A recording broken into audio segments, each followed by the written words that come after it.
بہت جلدی تباہ ہوگی۔ 2005 میں مجھے اس کا احساس ہو گیا تھا۔ اس کی وجہ یہ تھی کہ جب نماز جمعہ کے لیے میں مسجد میں پہنچا، پہلے ہی پہنچ گیا تھا، وہاں کا انداز مجھے بہت اچھا لگا۔ میرے دل کے تار کو،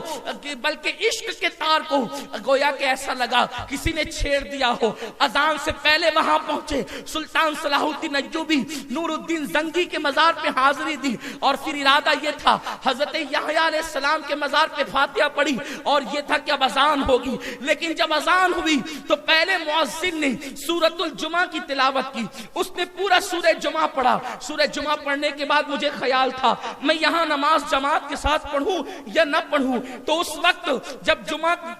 کی سورت اس نے پڑھ لی، سورہ جمعہ اس نے پڑھ لیا، اس کے بعد اس نے قصیدہ بردہ شریف کی تلاوت شروع کی، اور وہ بلند آواز سے رب صلی وسلم دائما ابدا علی حبیبک خیر الخلق کلہم، امام بوصیری کے اشعار وہ پڑھنے لگا۔ میرے دل کی کلی کلی کھلنے لگی کہ میں آج بھی اس مسجد میں آیا ہوں، دمشق کی جامع مسجد میں، جہاں بے فضلہ تعالی سنیت موجود ہے، عاشقان مصطفیٰ موجود ہے۔ اور اس کے بعد جب پھر ارادہ یہ ہو گیا کہ یہاں پر نماز جمعہ ادا کی جائے گی، اور ہم نے اپنے اکابرین سے مشورہ بھی کر لیا کہ یہاں نماز ادا کی جا سکتی ہے، پھر ہم پہلی صف میں بیٹھے۔ بیٹھنے کے بعد جو ہے ہم نے ارادہ کیا ایک کام کریں کہ صف اول میں بیٹھ کر کے، پوری مسجد کا نظارہ نہیں ہو سکتا چونکہ اول صف میں افضل ہے، لیکن ہم دیکھنا چاہتے ہیں اہل سیریا کا انداز نماز جمعہ کے حوالے سے کیا ہے، کیونکہ وہ ہمارے لیے اجنبی تھے، ہم ان کے لیے اجنبی تھے۔ تو پھر ہم تھوڑا پیچھے آ گئے،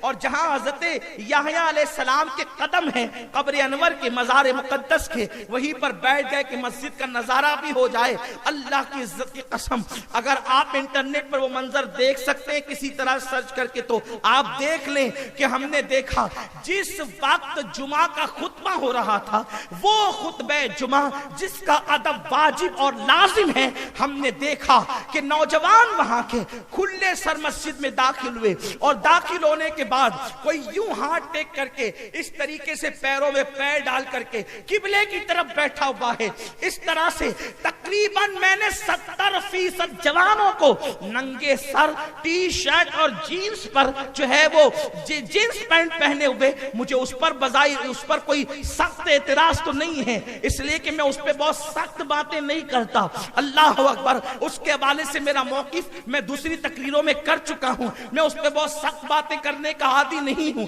لیکن آپ سے بتانا یہ چاہتا ہوں کہ ان کا حلیہ کیسا تھا۔ جینس پر، ٹی شرٹ پر وہ موجود تھے، نہ سر ان کا ننگا تھا، اتنی آستینیں تھی، اور خطبہ وہ اس طریقے سے سن رہے تھے، اور سن کیا رہے تھے بلکہ ہاتھ ٹیک کر وہ آپس میں باتیں کر رہے تھے۔ اللہ اکبر، اللہ کے رسول صلی اللہ علیہ وآلہ وسلم نے خطبہ سننا لازم قرار دیا ہے، خطبے کے وقت چپ رہنے کا حکم دیا ہے، اس وقت رحم کا ارشاد ہوا ہے کہ جو خاموشی سے خطبہ سنے گا اللہ اس پر رحم کرے گا۔ آپ بتائیں، چپ رہ کر سننے والوں پر خدا رحم کرتا ہے، لیکن جو سنے ہی نہیں، آپس میں باتیں کریں، پیر لمبے کر کے بیٹھ جائیں، پیر پہ پیر ڈال کر یوں بیٹھے جیسے کسی قہوہ خانے میں گئے بیٹھے ہو، جیسے کسی چائے کی دکان پہ بیٹھے ہو، یا جیسے معاذ اللہ معمولی جگہ پہ بیٹھے ہو۔ مسجد کا ادب کیا ہے؟ اللہ اکبر، ایک مرتبہ حضرت سیدنا داؤد طائی رحمت اللہ تعالی علیہ نے